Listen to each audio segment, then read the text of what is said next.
সে হলো মেগাপোড পাখি, যে তার ডিমকে মাটি ও শুকনা পাতার ঢিবিতে ছেড়ে চলে যায়। আসলে ভারতের নিকোবর দ্বীপে পাওয়া যায় এই পাখি। ডিম পাড়ার সময় আসলে বালি ও শুকনা পাতা জমিয়ে একটা 1 মিটার উঁচু ঢিবি তৈরি করে।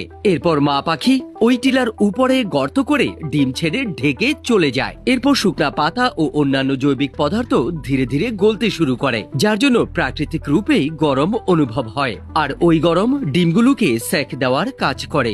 আর কিছু সপ্তাহ পর বাচ্চা ডিম থেকে বাইরে বের হয়ে আসে। আপনি এটা জানেন কি, এই চামড়াতে এই যে ম্যাজের মতো ছোট ছোট নিশান রয়েছে, সেটা এই চামড়াকে কতটা দামি বানায়। মূলত এটা কোনো খারাপ অংশ নয়, বরঞ্চ সেই জায়গা যেখানে শতুরমুর্গ অর্থাৎ অস্ট্রিচের পালক ছিল। এই চিহ্নগুলো অস্ট্রিচের চামড়ার সবচেয়ে বড় পরিচয় মনে করা হয়। তবে এমন প্যাটার্ন পুরো খালে হয় না, বরঞ্চ একটা নির্দিষ্ট জায়গায় থাকে।